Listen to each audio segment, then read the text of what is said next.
me, Andrea, and this is my sister, Audrey. And this is me, Mom Jill. Hello guys! So, tulad ng pinangako ko nung sa isa kong vlog regarding dun sa student permit, i-explain ko kung paano kumuha ng student permit. So, itong vlog na to ay para ipaliwanag ko kung paano kumuha ng student permit. Ito ay para doon sa mga kukuha pa lang. Kasi guys, recently lang ako nagkuha ng student permit. Siguro dahil isa ako sa mga nagpanic dun sa nag-viral regarding sa pag-hikit daw ng pag-i-issue ng driver's license this 2020. So, yung student permit ay para sa mga baguhang driver. So, yun yung pinaka-first step para makakuha ka ng driver's license. Nung nagpunta ako doon sa LTO, dumating ako doon ng before 12 siguro. Pagdating ko doon, sabi ng guard, ano na daw, cut off na daw. So, no choice na ako, kundi 2020 na ako pupunta. Pero since nandun na ako, nagtanong ako, kasi may medical na sa loob eh. Pwede ka nang kumuha ng medical certificate sa loob. Meron silang registered physician sa loob. So, nagtanong ako, if possible ba, nakukuha ako ng medical certificate muna. Para the next time na pupunta ako doon, ipaprocess ko na lang yung mga dapat ko i-process. Nung nagpunta ako doon, nagpa-medical na ako. Tapos, after ng medical, yung medical certificate is valid for 2 months. So, sabi sa akin, by January 2nd ng taon na to, pwede na akong bumalik at i-process step 2. Pero actually, hindi step 2. So, today, i-explain ko kung ano yung naging process ng pagkuha ko. Again, para to sa mga hindi pa nakakakuha ng student permit at gustong kumuha. Kasi before ako kumuha ng student permit, guys, nag-research ako kung paano kumuha ng student permit. Unfortunately, pagka nag-google ka kasi, parang information overload, may mga times na conflict na yung information. So, I will explain it to you based sa experience ko. Again guys, yung student permit, so kung gusto mo magkaroon ng non-professional na driver's license, ang first step nga is to obtain ng student permit.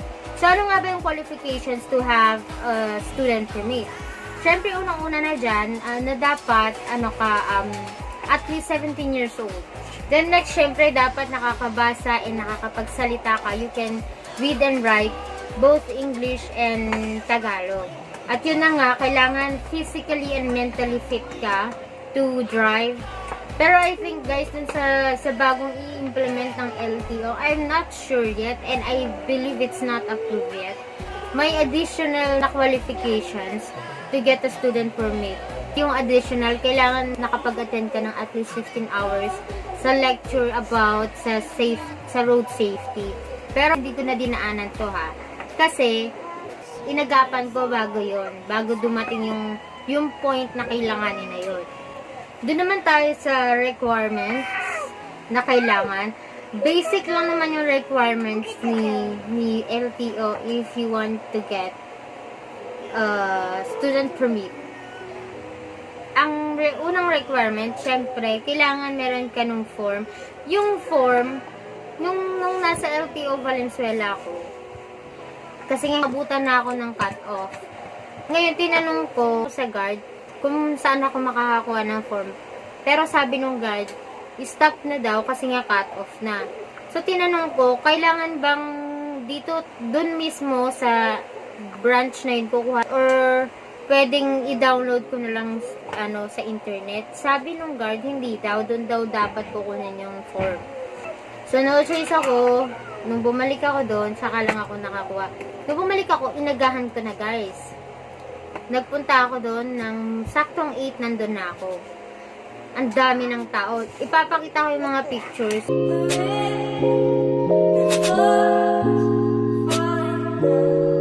So, So, yun na nga. Balik tayo sa requirements. Ang dami ko na naman sinabi. Unang requirement is yung form. Kailangan properly filled out yung form na yun. Tapos, second requirement is PSA birth certificate. Pwede ring NSO. Actually, yung sa akin is NSO pa eh. And then, kailangan yung i-photocopy. Hihingin yung original and photocopy. For ano lang naman yun, for authentication lang naman yung original, ibabalik pa din sa inyo. And then, one valid ID. You have to photocopy din yung valid ID.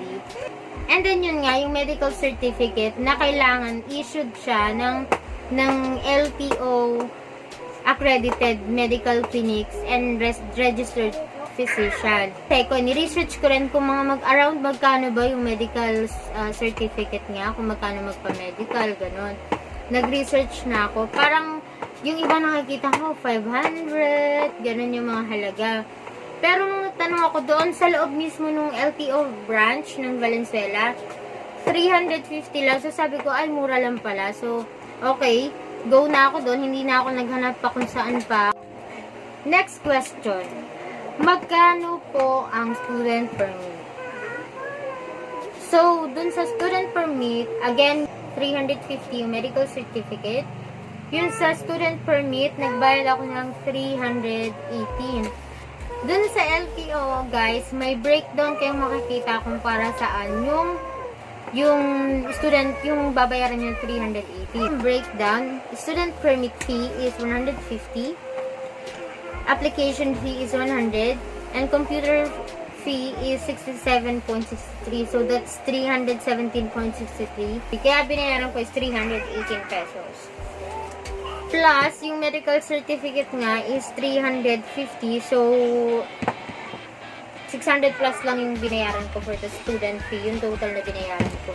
May nabasa kasi ko na sinasabi nila nasa 1,000 plus daw yung gagastusin to get a student permit. Which is hindi naman pala totoo. Tapos meron din mag-ready daw ng 1,000 kasi 500 nga daw yung sa medical certificate. Siguro doon sa area kung saan sila nagpa-medical is really 500. Isa pa sa mga tanong, paano yung process ng pagkuha ng student permit? So guys, based sa experience ko, nung nagpunta ako doon, second time na nagpunta ako doon, so maaga nga, kailangan guys maaga. Nung nagpunta ako doon, 8, saktong 8 nandun na ako, pero ang dami ng tao. Siguro by 10 or even before 10, nag-cut off na sila. So, kailangan mas maaga pa doon. Aagahan nyo, mas mauna kayo sa mga empleyado ng LTO. Pagpunta ko doon, kumuha ako doon ako muna sa help desk kung saan nandun yung form. At the same time, nandun na rin yung parang assessment or info verification. So, binigyan niya ako ng form. In fairness sa Valenzuela, sobrang nice nung nasa help desk nila. Ang nice lang niya makapag-usap. In-explain niya sa akin, binigyan niya ng form. Sabi niya, tinanong niya yung requirements ko. So, pinakita ko. Actually, yung una kong pinakita is yung original birth certificate ko along with my medical certificate kasi nauna na nga ako magpa-medical. Nung first day ko pala nung nagpunta, magpa-medical na ako dahil naabutan na ako ng cut-off. So, pinakita ko yun. Naka-staple wire naman yun eh. Magkakasama sila yung medical certificate plus yung birth certificate ko and yung resibo ng medical certificate. So, nandoon na. Pinakita ko yun. Tapos may hiningan din ako ng hinanap pala niya yung photocopy. Sabi niya sa akin magpo-photocopy na ako ng birth certificate plus yung ID nga. Pero guys, meron naman ako. Meron na akong ready. So, binigay ko. So, sabi niya, fill upan ko yun. Pagkatapos, ipasa ko ulit sa kanya. So, yun na nga. Na-fill upan ko na. Tapos, papakita ko dito yung form. Sample form ng driver's license application pa. Nung na-fill upan ko na yun, pinasa ko ulit. I-check niya muna kung tama ba yung information na nakalagay doon. Tapos ipinasa na niya dun sa... So parang for me, ayun yung step 1. Step 2, pag pinasa niya na, siya lang mismo yung nagpasa no, nung form, pagka-check niya, along with the requirements, pinasa niya sa step 2. Tapos sabi niya sa akin, mag-antay lang daw ako, natawagin yung pangalan ko. That, guys, doon ako sobrang nagtagal. Siguro, paano ba? Inabot ako ng mga dalawat kalahating oras ako bago natawag yung pangalan ko. So, yun sa step 2, doon na yung signature tsaka photo capturing. Pagkatapos dun sa photo capturing, tatawagin ka naman dun sa cashier for payment na nung ano mo, ng yun nga, yung sa student permit, yung student permit fee, application fee plus computer fee. So, sabay-sabay naman na yun. After doon ng payment, next naman ako tatawagin for releasing na. Doon, guys, natagalan ako sa releasing. Isang oras ako doon, guys, kasi feeling ko yung tao doon kumain kasi naabutan na ako ng time break. Doon nakalagay naman doon na noon time break. Siguro wala lang talagang tatao para doon sa releasing. Kaya yun, doon ako nagtagal. Kasi yung kasabay ko nung unang araw, nauna lang din siya sa akin nung sumunod na araw na nandun ako, nung January 2 nga. So magkasabay pa rin kami nung December 29, magkasabay kami, January 2 magkasabay. Parang mga 15 minutes lang siya nag-antay after niya magbayad. 15 minutes lang siya nag-antay for the releasing na nga. Pero sa akin, isang oras talagang inabot. Tapos guys, yung student permit nyo, after a month, pwede na kayong mag-apply for non-professional driver's license. Doon sa non-pro, meron na siyang exam, written exam and practical exam. Pero hindi ko pa masyadong pinafocus yun. Ang inuna ko lang talaga yung student permit. I-vlog ko rin yun, guys, if ever na kumuha ako ng non-professional na driver's license. So again, guys, yung student permit, valid siya for 1 year from the date na na-issue yun. Like yung sa akin, na-issue siya noong January 2nd, 2020. And it will be valid up until January 2nd, 2021, gano'n. And then, after a month nga, pwede ka na mag-apply for non-pro. Pero nagkaroon ng mali sa akin, guys. Late ko na, sobrang tagal ko kasing nagantay. Alam mo yung medyo naiinis na ako, masakit na yung ulo ko. 4 hours ako dun, guys, mahigit. Kasi naririnig ko pagka ini-issue yung mga driver's license, yung mga student permits, sinasabi lang nila nung nasa releasing counter na i-check kung tama yung pangalan. So ako naman, nung na-release yung sa akin, may bayad nga actually yung yung pinaka-plastic envelope ng LTO, ng student permit ko. May bayad siyang 30 pesos. Pero okay lang, at least secure naman siya kasi papel lang siya, guys. So, yun. Chinek ko yung pangalan ko, tama naman. Hindi ko na masyadong nabigyan ng attention yung ibang details. Pag uwi ko sa bahay, tsaka ko lang nakita na yung gender na nakalagay doon. Male, M. Siyempre, nag-alala ako. Ang tagal kong pumila doon. Tapos, ang ending, mali yung information, yung isang info. So, sabi ko, parang naiinis ako. Kailangan ko pang ulitin yung process just to correct it. Isang letter lang, M, imbes na F. Sa inis ko, minessage ko yung LTO Valenzuela, and I really appreciate naman yung LTO Valenzuela talaga na ang bilis na lang mag-respond dun sa message ko. Nag-reply agad sila. Through Facebook ko lang sila, through Messenger ko lang sila minessage. Sinabi ko na I spent for more than 4 hours to process that student permit. Tapos, iniwan ko yung anak ko ng ganun katagal. Ang ending, mali yung isang information na nakalagay doon. So, nag-apologize naman sila. Sabi nila, kasi nga daw sa dami ng tao na kumukuha everyday, hindi maiiwasan na magkamali sila. Rest assured naman daw na hindi naman magiging big deal yun. At pagka daw nagpa-renew ako, or siguro pag nag-apply ako ng professional driver's license, ano naman daw yun, mababago naman daw yun. Next naman guys, ano ba yung mga tips ko sa mga gustong kumuha ng driver's license? Guys, pag pupunta kayo sa LTO, make sure na properly attire kayo. Hindi naman kailangan naka-formal kayo, pero at least properly attire kayo.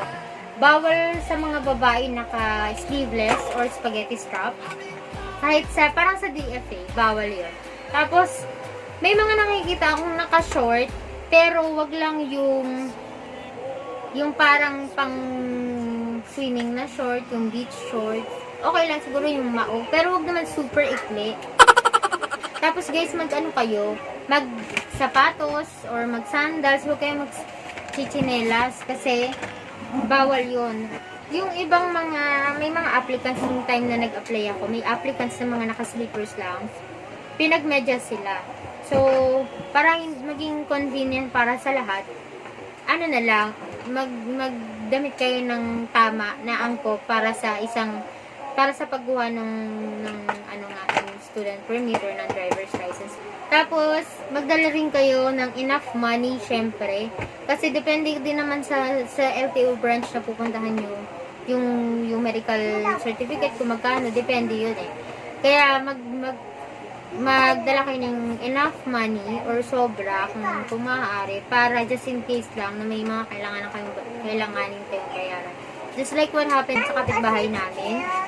Nagkaroon ng error, ng mistake, yung pag-fill up niya dun sa form. Kasi hindi siya yung nag-fill up yung kapatid niya. Nagkaroon ng mistake yung apelido. So, kailangan niyang, na-release na yung yung student permit niya. So, kailangan niyang ulitin the same day yung process. So, another bayad, another medical exam, nagdoble yung bayad niya. May mga pagkakataon talagang gano'n na di inaasahan. Tapos, magdala rin kayo ng inumin, tsaka ng pagkain, kahit biskwit lang, kasi sobrang tagal nung mag-aantay. Yung time na nandun ako guys, nagugutom na talaga ako, saka ang tagal lang inintay ko. Gustuin ko mga kumain kasi nga, merong sa baba, merong tawag dito, may pantry, may canteen. May canteen sa baba. So, gustuin ko mga bumili para kumain, hindi ko magawang umalis kasi nga, inisip ko baka tawagin yung pangalan ko. Sayang naman din yung pag-aantay ko kung mamimiss ko yung pagtawag ng pangalan ko. So, tiniis ko yung gutom ko. Tapos, yung tip ko naman, based din yung mga tips ko naman, based sa experience ng mga kakilala ko. Guys, pagka may student permit kayo, never drive alone. Kasi kailangan yung student permit, kailangan, pwede kang mag-drive as long as may kasama kang professional or non-professional driver's license holder.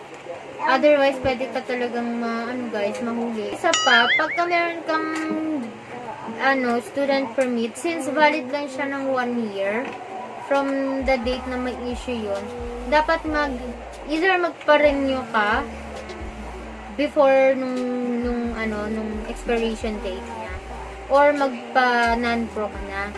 Kasi pag na-expire yun, another kuha ka na naman. So ayun guys, sana kahit papaano nagkaroon ng linaw, nasagot yung mga tanong nyo sa isip nyo para doon sa mga kukuha pa lang ng student permit. Kasi nung ako yung nung nag-research, medyo naguguluhan ako kasi may mga information doon na contradicting sa ibang information na kukuha ko sa internet. So sana guys, ito, based naman to sa experience ko. Recently lang ako nagkumuha ng student permit. That was last January 2nd lang, noong taon to. So, fresh pa sa akin yung mga kaganapan, yung mga information na alam ko. Hindi ko na papatagalin. Busy kasi sila. By the way, walang pasok si Andrea Bilpas kasi may meeting ang mga teachers. Yung monthly meeting. Mag-early registration sila. Parang early enrollment. So, yun. Nakapag-secure na rin ako ng requirements for that. Kasi gusto ko talaga lagi guys pagka mga ganyang processing, gusto ko, ayoko talaga ng pabalik-balik ako eh. As much as possible, gusto ko talaga yung isang, isang puntahan lang. Kasi again, may anak ako na maiiwan. And, ang gastos din guys, para sa pamasahe at sa pagkain. So, yun talaga yung goal ko lagi kung may ipoprocess ako. It should be a one-day process lang. Ayun guys, sana nagustuhan niyo itong vlog na to. Again, paulit-ulit na naman ako. Ano na kayo? Ano sasabihin niyo? Thank you for Watching! you look at the camera. Thank you for watching. Again? Thank you. for watching. What about you, Audrey? What will you say? Thank you. Look at the camera. Thank you For watching. Alright guys, thank you for watching. And hope you like our videos and subscribe to our channel. And please keep on supporting us guys. Yun lang. Thank you. Bye-bye.